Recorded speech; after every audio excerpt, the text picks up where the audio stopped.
Hello guys, welcome to exam time with Saurabh. मैं आज video बना रहा हूँ आरआरबी जेई मैकेनिकल 2025 के लिए इम्पोर्टेंट टॉपिक्स। और ये मैंने लास्ट लास्ट 10 साल के एग्जाम्स को एनालाइज करके इम्पोर्टेंट टॉपिक्स ढूंढे हैं। ठीक है, तो इस वीडियो को शुरू पहला सब्जेक्ट है इंजीनियरिंग मटेरियल। तो इसमें हम सबसे पहले पढ़ेंगे पैरेललोग्राम लॉ ऑफ फोर्सेस और साइन लॉ या लेमी थ्योरम। इन दोनों में से हमेशा एक क्वेश्चन, इन दोनों में से या तो पैरेललोग्राम लॉ से आएगा या साइन लॉ से एक क्वेश्चन हमेशा आता ही आता है। उसके बाद मैंने लिखा है जनरल कंडीशन ऑफ इक्विलिब्रियम, जैसे कोप्लानर कॉनकरेंट फोर्स होगी जिसमें force in vertical and force in horizontal में जीरो होती है। सेम इन चारों के बारे में पूछ लेता है इक्वेशन, तो हमें इक्वेशन के बारे में पता होना चाहिए। बाकी कपल एंड मूवमेंट, तो कपल का कई बार क्वेश्चन आ जाता है कि कपल में क्या इक्वल फोर्सेज लगती हैं या डिफरेंशियल फोर्स लगती हैं, ये कैसे होता है, जैसे साइकिल अगर चल रही है तो कौन सी टाइप का फोर्स होगा। तो ये सब पूछ लेता है। फ्रिक्शन फ्रिक्शन बहुत ही ज्यादा इंपॉर्टेंट क्वेश्चन है, इससे हमेशा दो क्वेश्चन आते हैं, एक थ्योरी से आएगा एक न्यूमेरिकल से आएगा। सारे एग्जाम में मैंने देखा हुआ है, सब में दो क्वेश्चन आए हुए हैं। ठीक है, तो फ्रिक्शन तो आपको करके ही जाना है, करके ही जाना है फ्रिक्शन। उसके बाद आता है मास मोमेंट ऑफ इनर्शिया, जिसमें फॉर्मूला बेसिस पे क्वेश्चन आते हैं, बहुत सिंपल आते हैं, रेलवे में इतना हार्ड नहीं आता। आई सेक्शन बहुत बार पूछ लिया जाता है, आई या तुम्हारा सी सेक्शन बहुत बार पूछ लिया जाता है, जो कि इजी होता है। तो अगर तुम्हें फॉर्मूला पता है तुम अच्छे से कर पाओगे। उसके बाद आता है प्रोजेक्टाइल फॉर्मूला। प्रोजेक्टाइल फॉर्मूले में क्या होता है, डायरेक्ट फॉर्मूला पूछ लेता है, जैसे तुम्हारा मैक्सिमम हाइट का फॉर्मूला क्या होगा या तुम्हारी मैक्सिमम रेंज क्या होगी, टाइम ऑफ लाइट क्या होगी, इनके डायरेक्ट फॉर्मूला पूछ लेता है। उसके बाद आता है conservation of momentum. Conservation of momentum में पूछता है कि तुम्हारा मतलब किस पे डिपेंड करता है, जैसे कंजर्वेशन मोमेंटम है तो ये कंजर्वेशन ऑफ एनर्जी पे डिपेंड करता है, कंजर्वेशन मास पे या कंजर्वेशन मोमेंट है, ये सब पूछता है। और इसी का सब टॉपिक है रिकॉइल ऑफ गन। इससे भी क्वेश्चन कई बार पूछा गया है, रिकॉइल ऑफ गन में इसमें दे देता है, बहुत ही सिंपल है, निकल जाता है। उसके बाद मोशन इक्वेशन आ जाती है। मोशन इक्वेशन की क्या होती है, s is equal to u t plus half a t square, ये सब पूछ लेता है। उसके सिंपल न्यूमेरिकल दे देगा। या तुम्हारा वो आ जाता है, लिफ्ट केस आ जाते हैं, इसी के लिफ्ट केस में कि ऊपर लिफ्ट जा रही है तो अपेरेंट वेट बढ़ेगा या नहीं होगा। और फ्रिक्शन तो बहुत इंपॉर्टेंट है, इसके लॉज वगैरह पूछ लेता है, स्टैटिक वगैरह में क्या होता है ये सब। तो ये इंजीनियरिंग मटेरियल्स के बारे में है, तो ये आपको ये टॉपिक करके जाने हैं। ठीक है, अब नेक्स्ट नेक्स्ट आ जाते हैं हम। नेक्स्ट सब्जेक्ट है अपना मटेरियल साइंस। तो मटेरियल साइंस में पहले क्या मैकेनिकल प्रॉपर्टीज वगैरह से, इससे इनसे एक एक नंबर का या दो, एक नंबर का जनरली क्वेश्चन आता है। ठीक है, हर पेपर में एक नंबर आ ही जाता है। डक्टिलिटी हो गया कि तुम्हें वायर फॉर्म में करेंगे, डायरेक्ट डेफिनेशन बेसिक्स पे फॉर्मूला आता है। ठीक है, मलेबिलिटी तुम्हें सीट में करेंगे, टफनेस क्या होता है, इसके टेस्ट क्या होते हैं, रेजिलेंस मॉडुलेंस, इनके तुम्हें डेफिनेशन पता है तो तुम अच्छे से कर पाओगे। हार्डनेस क्या होता है, फैटिक का बहुत बार पूछा है, क्रिप का बहुत बार पूछा है क्वेश्चन। क्रिप में क्या होता है कि तुम बहुत लॉन्ग टाइम तक तुम लोड लगा रहे हो, तो धीरे धीरे क्या इसके मटेरियल खराब होने लगता है। फैटिक क्या होता है, तुम एकदम तुमने वायर लिया, बहुत टाइम ऊपर नीचे किया तो उसमें फैटिक एकदम से टूट जाता है, जो साइक्लिक लोड होता है उसकी वजह से होता है। फिर नेक्स्ट आता है तुम्हारे percent of the carbon steel, कि जैसे 0 से 2% के बीच में तुम्हारा स्टील होता है, फिर उससे ज्यादा कास्ट आयरन होता है। तो कास्ट आयरन के भी बहुत सारे टाइप पूछ लेता है कहीं। तो तुम्हें ये वाला टॉपिक जो है 8 9 जो है लो कार्बन स्टील और कितना परसेंट कार्बन होता है, ये तुम्हें करना ही पड़ेगा। उसके बाद आता है मोस्ट इंपोर्टेंट, आ जाता है iron carbide diagram. Iron carbide diagram में तुम्हें पूछ लेगा बहुत ज्यादा, इसके सारी तुम्हें टेक्टोइड टेक्टिक पेरलाइट ओसेंटिक ये सब तुम्हें पता होना चाहिए। तो ये तो बहुत ही इंपॉर्टेंट है आयरन कार्बाइड। और आयरन टेम्परेचर में तुमसे डायरेक्ट पूछ लेता है कि तुम्हारा अल्फा अल्फा आयरन कितने पे पाया जाएगा, तुम्हारा डेल्टा आयरन कितने टेम्परेचर के बीच में पाया जाएगा, एफसीसी वीसीसी क्या होता है, ये सब पूछ लेगा। उसके बाद आता है most important topic heat treatment. इससे भी एक दो नंबर का क्वेश्चन आता है, कई बार टेम्परेचर पूछ लेता है कि तुम्हारा एनिलिंग कितने पे होगा, तुम्हारा नॉर्मलाइजिंग कितने पे होगा, या कितना, अगर तुम्हारे जैसे मड मड टेंसाइड किस में बनना है और टेंसाइड किस में बनना है, फिर केस हार्डनिंग आती है, फिर साइनाइडिंग नॉर्मलाइजिंग, ये सब पूरा इसमें तुम्हारा इसमें कुछ न्यूमेरिकल वगैरह नहीं पूछता, लेकिन सिर्फ डाटा बेस्ड क्वेश्चन पूछ लेता है इसमें कि कितने परसेंट के बीच में कितना सब होगा। तो ये तुम एक बार डाटा देख के जाना। ठीक है, ओके। तीसरा सब्जेक्ट आ जाता है अपना स्ट्रेंथ ऑफ मटेरियल्स। तो इसमें क्या है, पहले सबसे पहले इसमें न्यूमेरिकल्स बहुत आते हैं। सिंपल स्ट्रेस एंड स्ट्रेन फॉर्मूले की डायरेक्ट न्यूमेरिकल पूछ लेगा कि भाई सिंपल स्ट्रेस निकाल दो, स्ट्रेन निकाल दो, ये सब। और इसका थ्योरी भी पूछ लेता है। इसमें ना एक तो आती है रिलेशनशिप आती है, जो कि म्यू पोइजन रेशियो, तुम्हारा मॉड्यूलर ऑफ इलास्टिक रिजिडिटी, इन सब से एक क्वेश्चन आता है। तो वो वाले फॉर्मूले तुम्हें पक्का पढ़ के जाना है, क्योंकि इससे न्यूमेरिकल बहुत आता है। तो इससे कम से कम दो न्यूमेरिकल मान के चलो। उसके बाद स्ट्रेन एनर्जी का डायरेक्ट फॉर्मूला पूछ लेता है या तुम्हारी डेफिनेशन पूछ लेता है, तो तुम्हें ये भी पढ़ना है। उसके बाद ये आ जाता है मोस्ट इंपोर्टेंट, इससे भी 1 या 2 नंबर का क्वेश्चन हर पेपर में पाया गया है, एसएफडी। बहुत सिंपल आता है कि अगर तुम्हारा सिंपल सपोर्टेड बीम है तो कहाँ पे मैक्सिमम स्ट्रेस आएगी या फोर्स आएगा या बेंडिंग मोमेंट आएगा। ये बहुत सिंपल, अगर तुम बेसिक पढ़ के जाओगे तो क्लियर हो जाएगा। इसके बाद है टोर्सन्स ऑफ शाफ्ट, बहुत ही इंपॉर्टेंट, मोस्ट इंपॉर्टेंट है तुम्हारा strength of material torsion of shaft. इसका सीरीज में parallel connection, power relation, polar modulus, और ये सब इसमें बहुत ही ज्यादा क्वेश्चन है। इसमें tau is equal to tau max is equal to 16 t upon pi d cube, ये सब इस वाले फॉर्मूले से बहुत सारी चीजें निकलती हैं, तो इसमें बहुत सा पूछ लेता है। बाकी स्प्रिंग्स फॉर्मूला, इसमें डायरेक्ट क्वेश्चन आता है, स्प्रिंग फॉर्मूला के डिफ्लेक्शन क्या है, के की वैल्यू क्या है, तुम्हारा तुम्हारा डिफ्लेक्शन हो गया, के हो गया, तुम्हारा स्टिफनेस हो गया, ये सब। उसके बाद थिन सिलेंड्रिकल भी तुम्हारा फॉर्मूला बेस्ड क्वेश्चन आता है। जैसे ये आ जाएगा हुप स्ट्रेस निकालने के, सिग्मा हुप आ जाएगा तुम्हारा पी डी अपॉन 2t, ये सब पूछ लेता है इसमें। डायरेक्ट फॉर्मूला भी पूछ लेता है कि हुप स्ट्रेस क्या होगा। और इसमें कभी कभी थ्योरी ऑफ कॉलम का ही पूछ लेता है कि अगर दोनों तरफ से बीइंग हिंज हो तो एल इक्विवेलेंट क्या होगी, एल होगी। और तुम्हारा एक तरफ से हिंज हो, एक तरफ से फिक्स हो तो क्या होगा, एल अपॉन रूट टू। ये सब इसमें चार चीज आती हैं, वो तुम्हें पढ़ के जानी है। कभी कभी ये भी क्वेश्चन पूछा गया है, जबकि ये आर्यभट्ट के सिलेबस में भी नहीं है। ठीक है, अपना नेक्स्ट स्टेप, नेक्स्ट सब्जेक्ट है फ्लूइड मैकेनिक्स। तो इसमें भी बहुत ज्यादा न्यूमेरिकल आते हैं, और ये तो बहुत ही ज्यादा इंपॉर्टेंट है, प्रॉपर्टीज ऑफ फ्लूइड। इसमें से हमेशा न्यूमेरिकल पूछा जाता है, जैसे विस्कोसिटी से तुम्हारा न्यूमेरिकल डाल देगा, डेंसिटी से डाल देगा, स्पेसिफिक वेट से डाल देगा, डायमेंशन वगैरह बहुत ज्यादा पूछता है इसमें से, सरफेस टेंशन के फॉर्मूले पूछ लेता है। तो इसमें फॉर्मूले और तुम्हारा थ्योरी दोनों ही तुम्हारा फ्लूइड मैकेनिक्स में कवर होना चाहिए, अगर तुम्हें ये करना है। तो ये बहुत ही इंपॉर्टेंट है, इससे दो क्वेश्चन मान लो फ्लूइड मैकेनिक्स में आएंगे ही आएंगे। और इसके बाद है प्रेशर एंड मेजरमेंट। इसमें तुम्हारा सिंपल लॉज का डेफिनेशन पूछ लेता है, जैसे पास्कल लॉ है, इसका प्रिंसिपल क्या है, तुम्हारा हाइड्रोस्टैटिक लॉ है, इसका प्रिंसिपल क्या है। तो ये तुम्हें पता होना चाहिए। उसके बाद बायोन्सी बहुत इंपॉर्टेंट है, इसमें पूछ लेता है स्टेबल वगैरह की कंडीशन, या तुम्हारा ये हमेशा पूछता है, ये मेटा सेंटर, ये सब ये इसमें पूछेगा ही पूछेगा। तो एक नंबर का एक क्वेश्चन तो इसमें मान के चलोगे कि हमेशा पूछेगा ही, या तो न्यूमेरिकल दे देगा, या तुम्हें थ्योरी पूछ लेगा, या तुम्हारा कॉन्सेप्ट इसमें क्लियर होना चाहिए। फ्लूइड काइनेटिक्स कंटिन्यूटी इक्वेशन में से ये इंपॉर्टेंट है बहुत ज्यादा। उसके बाद इन तीनों की definition, stick line, stream line, path line, इनकी डेफिनेशन भी पूछ लेता है। फ्लूइड डायनामिक्स में फिर से बर्नौली इक्वेशन बहुत ही ज्यादा इंपॉर्टेंट है, पूछ लेता है कौन से प्रिंसिपल काम करती है। प्रिंसिपल तो तुम्हें सबके पता होनी चाहिए। फिर उसके बाद एप्लीकेशन ऑफ बर्नौली, जो कि वेंचुमीटर है, पाइटेटो है, ऑरिफिस मीटर है। तो ये सब तुम्हें पता होना चाहिए। उसके बाद आता है इंपॉर्टेंट है रिनोल्ड्स नंबर, ल्यूमिनार, टर्बुलेंट। ये तुम्हारा रिनोल्ड्स नंबर दिया हुआ भी है सिलेबस में, और कभी कभी ये सब भी पूछ लेता है, Prandtl number, Mach number, Euler number क्या होता है। तो ये सब तुम्हें पता होना चाहिए। फ्लो थ्रू फाइल्स में जाके तुम्हारा डार्ची वेवस इक्वेशन भी पूछ लिया था एक बार, जो कि f l v square over two g d होता है। तो ये सब तुम्हें पता होना चाहिए। ठीक है, तो नेक्स्ट सब्जेक्ट है अपना थर्मोडाइनमिक्स। थर्मोडाइनमिक्स भी बहुत इंपॉर्टेंट है, लेकिन इससे क्वेश्चंस कम आते हैं आरआरबी के अंदर, क्योंकि प्रोडक्शन बहुत ज्यादा आता है, थर्मो का थोड़ा ही रोल है। तो जीरो लो का पूछ लेता है, इसमें डायरेक्ट डेफिनेशन पूछ ले जीरो लो की भाई। इसमें मतलब दे देगा तुम्हें चार ऑप्शन, बोलेगा कि इनमें से बताओ कौन सी जीरो लो की डेफिनेशन है। फर्स्ट लो का भी सेव है, कंजर्वेशन ऑफ एनर्जी कौन से लो बताता है, ये सब पूछ लेता है।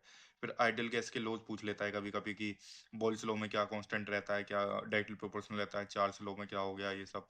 तो ये पता होना चाहिए। बाकी आपको close system, open system, intensive extensive property में पूछ लेता है कि क्या क्या होना चाहिए। तो ये आपको पता होना चाहिए। बाकी वर्क डन पूछता है। फिर वर्क डन तो हमेशा पूछता ही है कि वर्क डन में क्या क्या हो सकता है, कि ओपन ओपन सिस्टम में जैसे, और क्लोज सिस्टम में क्या होता है, पीडीवी होता है, और तेरा ओपन सिस्टम में वीडीपी होता है, नेगेटिव का। ये तुम्हें मतलब जानना चाहिए, इससे इंटीग्रेशन अगर तुम्हें आती है तो तुम इजीली कर पाओगे, और इतना हार्ड नहीं पूछता।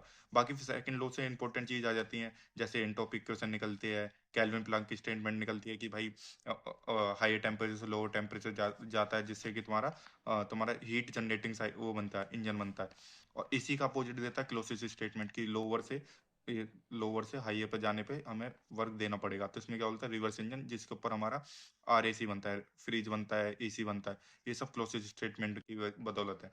उसके बाद एंथैल्पी की इक्वेशन पूछ लेता है, एंथैल्पी क्या होती है तुम्हारी, यू प्लस पीवी होती है, ये सब पूछ लेता है। आरएसी पे आ जाते हैं। आरएसी बहुत इंपॉर्टेंट है, वेपर कंप्रेशन साइकिल पूछ लेता है, इसका टन की क्या होती है। सीओपी की तुम्हें पता होना चाहिए, कोफिशिएंट परफॉर्मेंस का क्या फॉर्मूला होता है, तुम्हारा क्यूएल अपॉन तुम्हारा वर्क ऑफ कंप्रेसर, ये सब होता है। तो ये तुम्हें पता होना चाहिए, इसकी ग्राफ होना चाहिए, किसको कम करने से क्या आगे बढ़ेगा। फिर आ जाता है आइस इंजन। आइस इंजन में क्या है कि हम ऑटो साइकिल, डीजल साइकिल और ड्यूल साइकिल पढ़ते हैं, ये हमारे सिलेबस में दिया हुआ है मेनली।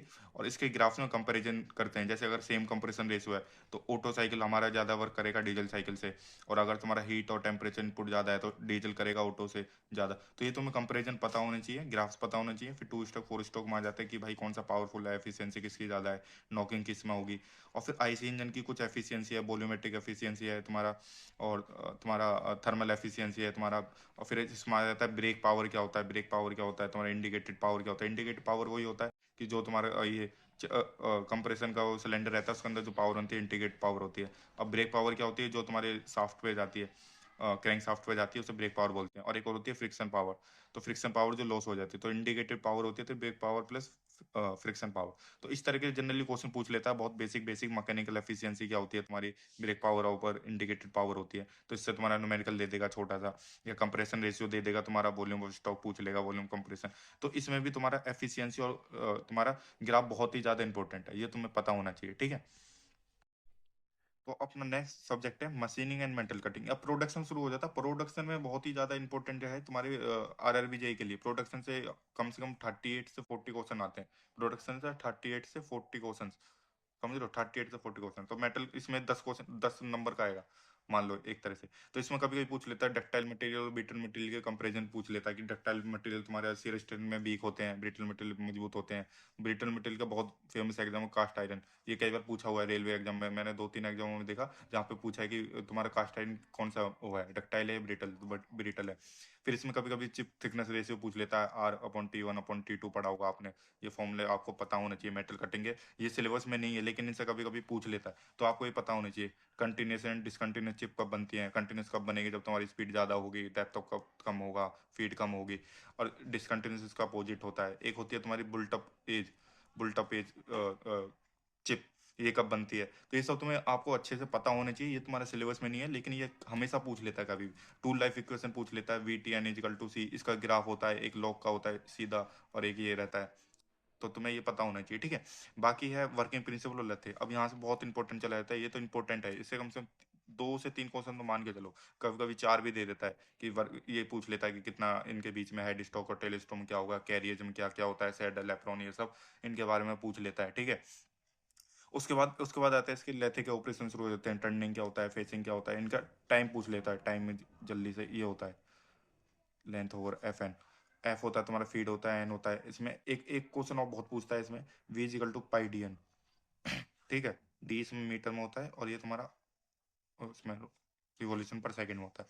तो इसके इसके न्यूमेरिकल मैंने 4-5 एग्जाम में देखे, ये हमेशा आ रहा है। तो इस वाले फॉर्मूले को तुम्हें पढ़ के जाना है, ठीक है। उसके बाद ड्रिलिंग का पूछ लेता है, ड्रिलिंग में क्या होता है, ड्रिलिंग का टाइम में तो तुम्हें सबको पता होना चाहिए, टाइम कैसे निकालते हैं, ड्रिलिंग क्या होती है, तुम्हारी टेपर टर्निंग क्या होती है, ये सब पूछ लेगा। शेपर एंड प्लानर से बहुत ज्यादा क्वेश्चन पूछे हैं कि शेपर में कैसा मोशन पे कटिंग होती है, कौन सा तुम्हारा वर्क पीस फिक्स होता है, फीस फिक्स्ड होता है, टूल फिक्स होता है, क्या होता है, ये सब तुम्हें बहुत ज्यादा इंपॉर्टेंट है, ये पूछ लेता है। बाकी उसके बाद तुम्हें तो वो होना चाहिए, होनिंग क्या होता है, काउंटर सिंकिंग क्या होता है, काउंटर बोरिंग क्या होता है, बोरिंग क्या होता है, रीमिंग क्या होता है, इन सब की तुम डेफिनेशन तुम्हें पता होनी चाहिए। इससे डायरेक्ट क्वेश्चन पूछ लिया जाता है कि तुम्हारा नर्लिंग क्या होता है, नर्लिंग तुम्हारा होता है कि डायमंड शेप पर बना देते हैं ऐसा तुम्हारे ग्रिपिंग के लिए। तो ये वाले क्वेश्चन बहुत ज्यादा पूछ लिए जाते हैं ऐसे।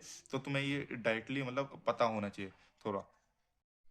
तो अपना नेक्स्ट सब्जेक्ट है वेल्डिंग, जो कि बहुत इंपॉर्टेंट है तुम्हारे आरआरबीजे, क्योंकि इसमें वेल्डिंग का भी काम होता है, जूनियर इंजीनियर में सब, ये सब तुम्हें वेल्डिंग आना चाहिए। तो इससे भी 8 से 10 क्वेश्चन आते ही आते हैं, ठीक है।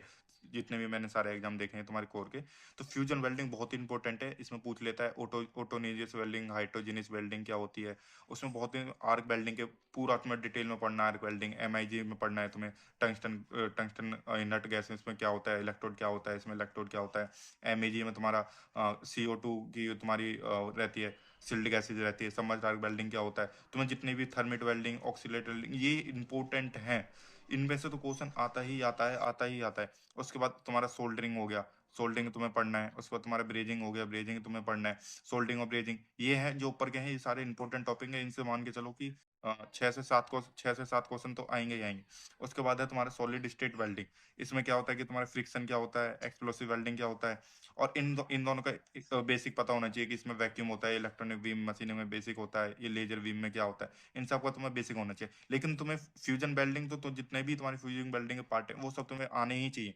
ये तो तुम्हारा इनका प्रिंसिपल इनको सब आने चाहिए, क्योंकि इससे ही तुम्हारे ज्यादातर क्वेश्चन बनेंगे। बाकी ठीक है। नेक्स्ट टॉपिक है अपना ग्राइंडिंग एंड सरफेस फिनिशिंग, ये भी इंपॉर्टेंट टॉपिक है, इससे भी 6-7 क्वेश्चन आएंगे ही आएंगे, ठीक है।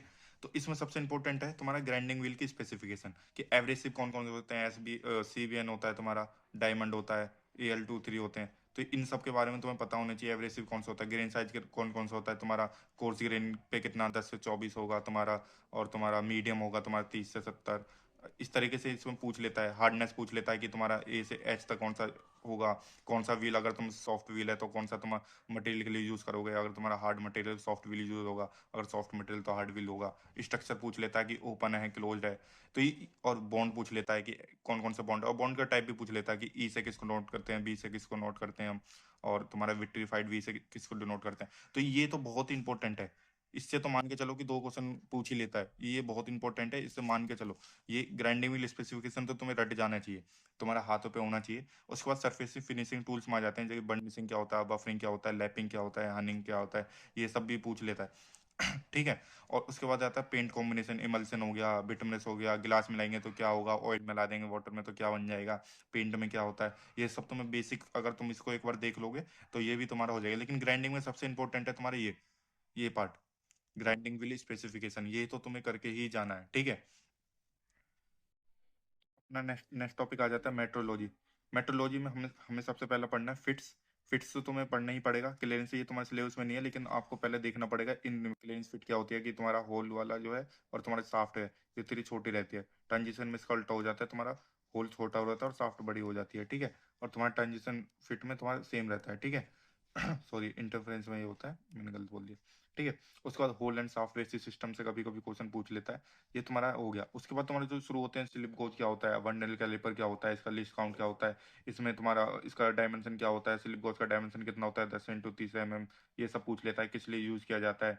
तुम्हारा माइक्रोमीटर में क्या होता है, एंगुलर गोज क्या होता है, बेवल प्रोटेक्टर का लीस्ट काउंट, ये सब तुम्हें बहुत अच्छे से पता होना चाहिए। अगर तुम्हें इसे क्लियर करना है तो बहुत अच्छे से होना है। कंपरेटर्स में तो हमेशा 2 क्वेश्चन आ रहे हैं, मैंने हर बार देखा है, पूछ लेता मैकेनिकल टाइप का कौन सा होगा, तुम्हारा रीड टाइप हो गया, तुम्हारा सिग्मा हो गया, डायल गोज हो गया। ऑप्टिकल में से पूछ लिया जाता है, इंफॉर्मेटरी पूछ लिया जाता है, कौन से प्रिंसिपल काम करते हैं, इंटरफेरेंस ऑफ लाइट पे काम करती है, इलेक्ट्रिकल किस पे काम करता है, वेट स्टोन ब्रिज पे काम करता है। सरफेस मैनेजमेंट पूछ लेता है कि आरएमएस क्या होता है, आरए क्या होता है, इसका मतलब, इस सिंबल का मतलब क्या है, अगर ऐसे रखा है तो इस सिंबल का मतलब क्या है। तो ये तो तुम्हें, अगर तुम इसको पढ़ोगे पूरा थ्योरी बेसिस है, अगर तुम थ्योरी कवर कर लोगे मेट्रोलॉजी की, तो ही तुम इसमें मार्क्स गेन कर पाओगे, वरना बहुत मुश्किल हो जाएगा। और तुम्हें लिस्ट काउंट तो सबके पता होने चाहिए, फॉर्मूले पता होने चाहिए, इससे पूछ लेता है। लेकिन जो कॉम्परेटर है, नीचे वाला पार्ट है, और ये साइन गॉज हो गया, ये बहुत ही इंपॉर्टेंट है। ये तुम्हारे सिलेबस में क्लियरली मेंशन है, साइन गॉज ये सब वगैरह, साइन एंगल क्या होता है, किससे मेजर करते हैं, ये तुम्हें पता ही होना चाहिए अच्छे से। ठीक है। तो अपना लास्ट सब्जेक्ट आ जाता है इंडस्ट्रियल मैनेजमेंट। तो इसमें मोस्ट इंपोर्टेंट है तुम्हारा सीपीएम एंड पट। सीपीएम एंड पट में से मान लो कि 5 क्वेश्चन आएंगे ही आएंगे। 5 क्वेश्चन इन दोनों में से आते हैं, क्योंकि 2 क्वेश्चन तो इसमें से ही पूछ लेता है, 2 इसमें पूछ लेगा तुम्हारा कभी कभी कि ऑप्टिकल टाइम क्या होता है तुम्हारा, और तुम्हारा सिग्मा क्या होगा, सिग्मा स्क्वायर, स्टैंडर्ड डेविएशन क्या होगा, ये सब पूछ लेता है। बाकी फिर प्रोडक्शन शेड्यूल में पूछ लेता है कि ग्रैंड चार्ट किस लिए यूज करते हैं, प्रोडक्शन शेड्यूल के लिए। तुम्हारा कंट्रोल चार्ट होता है, किस लिए यूज करते हैं, हिस्टोग्राम बार किस लिए यूज करते हैं। तो प्रोडक्शन शेड्यूल में ये पूछ लेता है तुम्हारा। ये पूछ लेगा एमएसपी क्या होती है फर्स्ट, तुम्हारा एमआरपी फर्स्ट क्या होती है, एमआरपी सेकंड क्या होती है, ये सब पूछ लेगा। फिर तुम्हारा प्रोडक्शन शेड्यूल में पूछ लेगा तुम्हारा प्रोडक्ट लेआउट क्या होता है, लाइन लेआउट क्या होता है, प्रोसेस लेआउट क्या होता है, ये सब पता होना चाहिए। फिर शेड्यूल एंड सीक्वेंस में आ जाता है कि एमएसटी क्या होती है, main main make spend time क्या होता है, तुम्हारा जॉब का कंप्लीशन टाइम क्या है तुम्हारा, इसमें तुम्हारा अर्लीस्ट अर्लीस्ट टाइम आ जाता है। तो ये सब तुम्हारा पूछ लेता है इसमें कि कितनी हमारी जॉब कितनी देर लेट हो रही है। शेड्यूल शेड्यूल का मतलब पता है, ऑर्डर है, सीक्वेंस का मतलब ऑर्डर है, शेड्यूल का मतलब टाइम है। तो ये तुम्हें पता ही है। फिर इसके बाद आता है मोस्ट इंपॉर्टेंट तुम्हारा इन्वेंट्री से तुम्हारा न्यूमेरिकल आता है हर बार। एक न्यूमेरिकल मान के चलो, इसे इन्वेंट्री से एक न्यूमेरिकल हर बार। इससे डायरेक्ट पूछ लेता है 2D/C/C अंडर रूट में। ये तुम्हारा क्यू स्टार होता है, क्या होता है, डिमांड होती है तुम्हारी, ऑर्डरिंग कॉस्ट हो गया, कैरिंग कॉस्ट हो गया, ये पूछ लेता है। बाकी मटेरियल हेल्ड डिवाइड की फोर्कलिफ्ट क्यों यूज़ करते हैं, तुम्हारा कन्वेयर बेल्ट क्यों यूज़ कर रहे हैं, तुम्हारा क्रेन क्यों यूज़ कर रहे हैं, ट्रक क्यों यूज़ कर रहे हैं, ये सब बहुत बेसिक वाले क्वेश्चन पूछ लेता है। तुम अगर एक बार पढ़ोगे तो तुम्हारा आइडिया हो जाएगा। ठीक है। उसके बाद बेसिक थ्योरी इसकी पता होनी चाहिए, कि मोटिवेशन थ्योरी पूछ लेता है। मोटिवेशन के हेंजर वर्क की 5 लेयर वाली थ्योरी, टू स्टेप वाली थ्योरी क्या है, कि सेटिस्फेक्शन डिससेटिस्फेक्शन किसमें होता है। मैस्लो की नीड थ्योरी हो गई, जिसमें 5 आते हैं, कौन कौन सी तुम्हें थ्योरी होगी। तो एक बार ये बेसिक थ्योरी भी देख के जाना पड़ेगा। और बाकी बेसिक तुम्हारा जो है, बिन कार्ड क्या होता है, बिन कार्ड तुम्हारे सॉफ्टवेयर वगैरह में यूज होता है, किस लिए यूज होता है। तो ये छोटे छोटे टर्म है, जो तुम्हें एक बार तुम इसका थ्योरी देखोगे तो तुम्हारे कॉन्सेप्ट क्लियर हो जाएंगे। तो इसमें लेकिन मोस्ट इंपॉर्टेंट है तुम्हारे सीपीएम एंड पर्ट। ठीक है। अब नेक्स्ट आ जाता है इसके बाद फ्लूइड मशीनरी। फ्लूइड मशीन में जेट ट्रायंगल एक बार देख लेना, उसके फॉर्मूले देख लेना, कभी कभी फॉर्मूले का डायरेक्ट क्वेश्चन दे देता है। पूछ ले के लिए, लेकिन इतना मैंने नहीं देखा जेट से कोई क्वेश्चन आते हुए। बाकी सेंट्रल फूम पंप से बहुत क्वेश्चन आए, एफिशिएंसी के पूछ लिया कि एफिशिएंसी, मैनोमेट्रिक एफिशिएंसी क्या हो गई तुम्हारी, मैकेनिकल एफिशिएंसी क्या हो गई, ओवरऑल एफिशिएंसी क्या होगी, कैविटेशन क्या होता है तुम्हारा, नेट पॉजिटिव सक्शन हेड क्या होता है, इसका एक बार फॉर्मूला देख लेना, नेट पॉजिटिव सक्शन हेड का, एक दो एग्जाम में पूछा हुआ था। ठीक है, बाकी स्पेसिफिक एनएस का फॉर्मूला पूछ लेता है, इस पे डायरेक्ट क्वेश्चन दे देता है, एन ये HM 3/4 में डायरेक्ट क्वेश्चन बोलता है। और अदर टाइप्स ऑफ पंप के भी पूछ लेता है कि रेसिप्रोकेटिंग पंप कैसे काम करता है, तुम्हारा एक्सेल पंप कैसे काम करता है। और थोड़ा टरबाइन का भी एक बार देख लेना, एक दो क्वेश्चन टरबाइन के भी आ जाते हैं जो मिसलीनियस है, तो इससे कुछ नहीं है। तो हमने आरआरबी जेई मैकेनिकल 2025 के इंपॉर्टेंट टॉपिक्स मैंने सब कवर कर दिए हैं इसमें। अगर तुम्हें कुछ भी टॉपिक्स में अगर तुम्हें दिक्कत आ रही हो, अगर तुमसे तुम्हारा कॉन्सेप्ट क्लियर नहीं हो रहा, तो मुझे बता देना कमेंट में, मैं उसकी पर्टिकुलर एक वीडियो बना दूंगा। ठीक है। और बाकी इसका मैं पीडीएफ मैं अपने टेलीग्राम चैनल में शेयर कर दिया हूँ, और उस टेलीग्राम का लिंक मेरे डिस्क्रिप्शन में मिल जाएगा, वहाँ से तुम जाके डाउनलोड भी कर सकते हो इंपॉर्टेंट टॉपिक्स। एंड अगर तुम्हें कुछ भी और अच्छी और अगर वीडियो चाहिए आरआरबी जेई वगैरह किसी भी चीज़ की, तो मुझे कमेंट सेक्शन में बताइए, मैं बना दूंगा। और मेरे अगर वीडियो अच्छी लगी हो तो तुम इसको अपने दोस्तों के साथ शेयर कर सकते हो, लाइक कर सकते हो। और मेरे channel exam time with Saurabh को तुम सब्सक्राइब कर लो और फर्दर वीडियोस के लिए। Bye, thank you.